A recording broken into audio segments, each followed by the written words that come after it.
Nah, barakallahu fiik. Iya, ahibati fillah. Kita ingin ya semua orang-orang mengenal kebaikan ini. Dan ini harus menjadi sifat seorang muslim ya. Sebagaimana Nabi kita alaihi salatu wassalam, beliau menginginkan menyampaikan agama ini kepada seluruh orang. Bahkan ketika Nabi pulang dari Taif alaihi salatu wassalam, dilemparin batu sampai berdarah-darah, beliau ditawarin oleh malaikat penjaga gunung untuk menimpakan 2 gunung kepada penduduk Mekah atau penduduk Taif. Maka beliau mengatakan, enggak, jangan. Arju an yukhrijallah min aslabihim man ya'budullah wa la yusyrik bihi syai'an. Aku berharap, kata Nabi, Allah mengeluarkan dari sulbi mereka generasi yang mentauhidkan Allah, yang beribadah kepada Allah dan tidak melakukan kesyirikan. Artinya beliau tetap menginginkan kebaikan buat orang-orang yang berbuat buruk kepada beliau alaihi salatu wassalam. Apalagi buat keluarga kita, buat orang-orang yang kita cintai, buat orang-orang yang berjasa, memiliki banyak budi baik kepada kita, orang tua kita ya, yang kita ingin mereka juga kenal dengan sunnah ini. Apa yang harus kita lakukan? Ya kita lakukan semaksimal mungkin mendakwain mereka. Tapi kita juga harus tahu hidayah itu milik Allah Azza wa Jalla. Bagaimana kita melihat Nabi Ibrahim alaihissalam? Beliau menginginkan bapaknya ini berubah, mengikuti kebenaran. Bahkan kebenaran yang disampaikan Nabi Ibrahim itu sangat nyata sekali, yang secara logika mereka itu nggak bisa dibantah.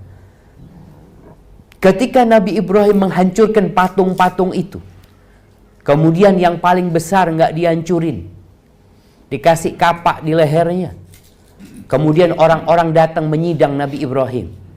Nabi Ibrahim ditanya, "A'anta fa'alta hadza bi alihatina ya Ibrahim?" Apakah engkau yang melakukan ini terhadap Tuhan-Tuhan kami, wahai Ibrahim? Kata Nabi Ibrahim, engkau tanya sama mereka, yang hancurin kau tanyakan, siapa yang menghancurkan mereka? Itu yang paling besar yang hancurin mereka. Apa kata orang-orang itu? Gimana kita suruh tanya sama patung? Kata mereka, laqad alimta ma haula'i yamtikun. Engkau tahu mereka nggak bisa ngomong. Jadi yang gila itu siapa? Yang nyuruh tanya atau yang nyembah mereka? Kata Ibrahim, kalian kalau tahu nggak bisa ngomong, kok disembah sama kalian? Itu pun ternyata mereka nggak beriman. Bagaimana Nabi Ibrahim dilemparkan ke api dan mereka melihat Nabi Ibrahim itu tidak terbakar. Apakah mereka beriman? Nggak beriman mereka. Ada beberapa riwayat mengatakan hanya 2 orang yang beriman ketika melihat Nabi Ibrahim tidak terbakar di sana. Dan bapaknya sendiri, Nabi Ibrahim memberikan penjelasan gimana menyembah sesuatu yang dibuat sama tangannya sendiri. Tapi apa kata bapaknya? La illam tantahi ya Ibrahim la arjumannak wahjurni maliya. Ibrahim, kalau kau nggak berhenti. Orang tuh kadang-kadang capek didakwain jamaah. Iya, ini anaknya sendiri. Bapak ini sudah marah. Seharusnya bapak itu bangga ketika anaknya lebih besar dari dia, ketika anaknya lebih baik dari dia. Menjadi sebuah kebanggaan buat dia seharusnya. Tapi bapaknya Nabi Ibrahim bahkan hendak merajam Nabi Ibrahim. Rajam di sini bisa jadi dengan batu, bisa jadi dengan lisan, mau memaki Nabi Ibrahim, anaknya sendiri. Sudah engkau tinggalkan. Apa yang dilakukan Nabi Ibrahim? Apakah merasa sudah selesai tugas anak? Enggak. Beliau tetap akan berusaha. Beliau mengatakan, salamun alaik. Keselamatan buat engkau ayahku. Beliau tetap berharap bapaknya ini selamat.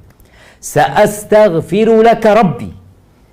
Aku akan memohonkan ampun untukmu dari Rabbku. Innahu kana bi hafiyah. Allah itu maha baik. Allah itu maha baik sama aku. Aku akan terus meminta. Tapi kita tahu sampai akhirnya pun bapaknya Nabi Ibrahim tidak beriman. Jamaah. Artinya tugas kita ya terus berusaha semaksimal mungkin, berdoa, memperbanyak ibadah kita, memperbanyak sholat kita, ya, sodakoh kita, puasa kita.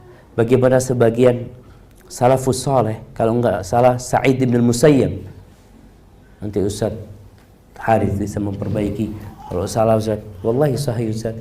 Beliau mengatakan kepada anaknya, la azidanna fi salati, aku akan menambah salatku agar Allah menjagamu untukku. Artinya orang ini berusaha menambah kebaikannya dalam rangka dia berdakwah tadi. Ditambah istighfarnya, ditambah puasa sunnahnya, dengan harapan orang-orang yang kita cintai dapat hidayah. Tapi sekali lagi, hidayah itu milik Allah Azza wa Jal, dan seorang anak harus melihat kondisi orang tuanya. Kalau dikatakan tadi sudah mendarah daging ya, seperti itu, boleh jadi kita yang salah ngasih tahu. Boleh jadi memang tugas kita udah selesai, kita perlu orang lain gitu yang ngasih tahu. Kadangkala orang itu, pernah ada sebuah cerita, ada orang tua yang wudhunya nggak benar. Lalu ada dua anak ini yang ingin memperbaiki wudhunya orang ini di tempat wudhu. Dua anak ini mengatakan, paman, kata dia, kita mau lomba wudhu bagus-bagusan. Nanti paman lihat mana yang menang, kata dia. Siap, kata pamannya, kata orang ini. Ketika lihat dua anak ini berwudhu, kata orang ini mengatakan, wudhu kalian semua benar, paman yang nggak benar wudhunya, kata dia. Artinya dia ketika diangkat untuk menjadi seorang juri yang menghakimi, dia jadi tahu diri ternyata anak yang salah sebenarnya. Soalnya kalau kita langsung ngasih tahu, kadang-kala dia nggak mau gitu loh. Seperti itu. Jadi ada cara-cara mungkin yang perlu kita tempuh dalam rangka memperbaiki keluarga kita, tapi sebenarnya ya itu milik Allah Azza wa Jalla. Allah mengatakan kepada Nabi-Nya alaihi salatu wassalam, innaka la tahdi man ahbabta. Engkau tidak dapat memberikan hidayah kepada orang yang engkau cintai. Walakin Allah yahdi man yasha. Akan tetapi Allah lah yang memberikan hidayah kepada siapa yang Allah kehendaki. Wa huwa a'lamu bil muhtadin, dan Allah lebih tahu siapa yang pantas mendapatkan hidayah, jemaah. Kadang-kadang ada orang bertanya, kenapa ya pamannya Nabi kok nggak dapat hidayah, tapi Abu Sufyan kok bisa masuk Islam gitu loh. Padahal Abu Sufyan yang merangi Islam, kok malah dia yang masuk Islam. Apalagi orang-orang Syiah mengatakan, gimana kok bisa Umar dapat hidayah, terus pamannya Nabi nggak dapat hidayah gitu. Umar yang suka menyiksa umat Islam. Yang ngasih hidayah itu Allah, dan Allah lebih tahu siapa yang pantas mendapatkan hidayah. Makanya kita perlu mempersiapkan tempat hidayah. Apa tempat hidayah itu? Hati kita. Perlu kita persiapkan untuk itu. Dan mungkin kita ngomong sama orang tua, ya kasih doa orang tua. Ayah, ini ada doa ayah. Doa minta hidayah sama Allah Azza wa Jal. Allahumma inni as'alukal huda wat tuqa wal afaf wal ghina. Agar orang tua membaca itu dan semoga Allah mengabulkan doanya. Hadza wallahu a'lam bissawab.